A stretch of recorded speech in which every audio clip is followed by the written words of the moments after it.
साथ जिए जाएंगे। और हमने जिसको संविधान को बाबा साहेब अम्बेडकर ने बनाया, उस संविधान ने साफ और वाज़े तौर पर ये लिख दिया गया कि मजहब के नाम पर किसी से भी तफरीक नहीं की जाएगी, किसी से नाइंसाफी नहीं की जाएगी।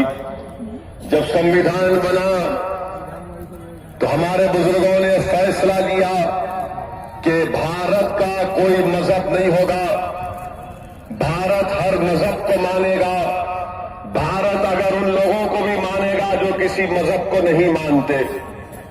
मेरे अजीज दोस्तों और बुजुर्गों, ये वो मुल्क है सारी दुनिया में एक मुनफरिद मुल्क है जहां पर बेशुमार मज़ाहिब के मानने वाले रहते हैं, बेशुमार बोलियां बोली जाती हैं, हजारों की तादाद में तहजीब है। मगर इस भारत का ना तो कोई एक तहजीब है, ना तो कोई एक मजहब है। ये भारत की खूबसूरती और उसकी ताकत है। मगर हमारे मुल्क के वजीर आजम ने सिटीजन अमेंडमेंट एक्ट, शहरियत तरमीमी कानून को बनाकर एक ऐसा काला कानून बनाया कि जो काम बाबा साहेब अम्बेडकर ने नहीं सोचा, जो काम नेहरू ने नहीं सोचा, जो काम इस बिहार के राजेंद्र प्रसाद साहब ने नहीं सोचा, वो काम हिंदुस्तान के मौजूदा वजीर आजम नरेंद्र मोदी ने कर दिया कि मजहब की बुनियाद पर मुल्क को चलाने का काम।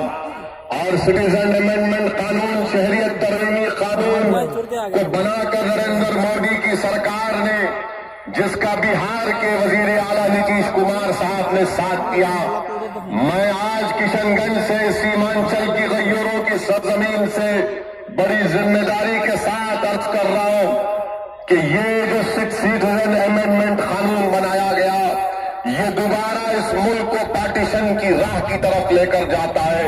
हमने मोहम्मद अली जिन्ना के पैगाम को ठुकराया, और क्यों ठुकराया? हमने पाकिस्तान को अपना मुल्क नहीं माना।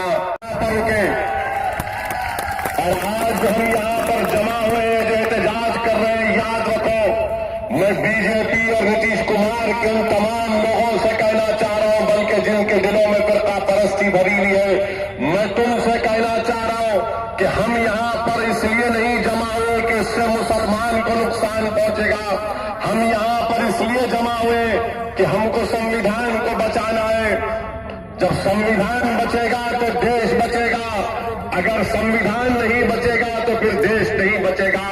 मेरे अजीज दोस्तों और बुजुर्गों, ये मसला सिर्फ मुसलमानों का नहीं है, ये मसला सिर्फ हमारे दलित भाइयों का नहीं है, ये मसला सिर्फ हमारे आदिवासी भाइयों का नहीं है, ये मसला हमारे हिंदू भाइयों का मसला नहीं है, ये मसला सिर्फ हमारे सिख या ईसाई भाइयों बहनों का नहीं है, बल्कि ये मसला ऐसा है जिसका राज ताल्लुक हिंदुस्तान के 120 करोड़ जनता से है।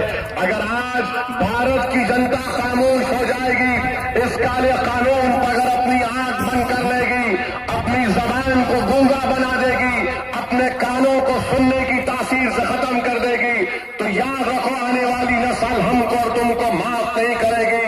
जब आने वाली नस्ल हमसे पूछेगी कि ये बापू और अम्बेडकर के मुल्क में कैसे मजहब के नाम पर इस मुल्क को बांटने की कोशिश जब की जा रही थी, तो तुम आवाम खामोश क्यों बैठी थी?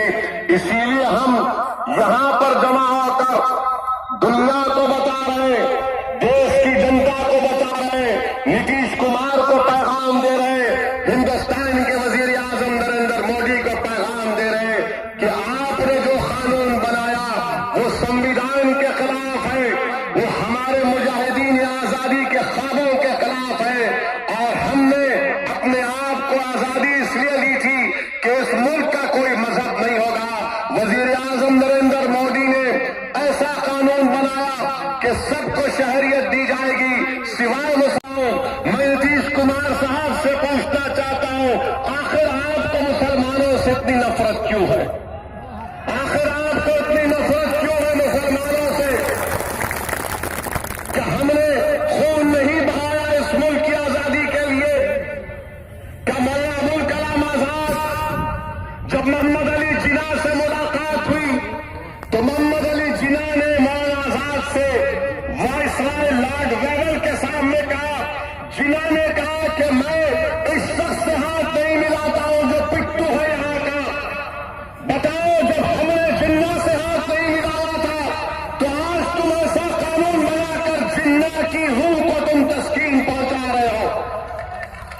قانون کو مسترد کرتے، دیش قانون کی بنیاد پر مذہب کی بنیاد پر نہیں چل سکتا میرے بھائی۔